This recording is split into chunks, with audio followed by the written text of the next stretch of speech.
Hi guys! Narito po ngayon sa Barangay Carmona sa Makati City para sa Lingkod Bayan Caravan. So waiting na lang po sa medicine refill. Dito na po sila. Parating lang nila. Congressman Mayor Luis Campos. At syempre natin, sakto. Parating na sila.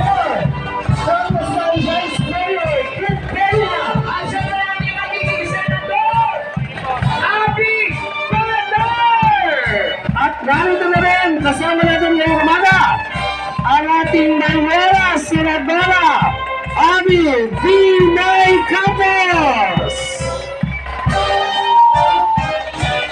Ang ating Team United! So yun muna guys ang updates dito sa Barangay Carmona. This has been KM. See you guys in the next video. Bye!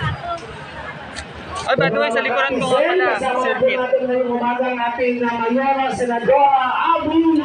At syempre, ang susunod, Circuit Makati na yung nasa likuran. Bye! Congressman Mayor Luis Campos. Sakto, dumating sila. Congressman Vice Mayor Kit Peña.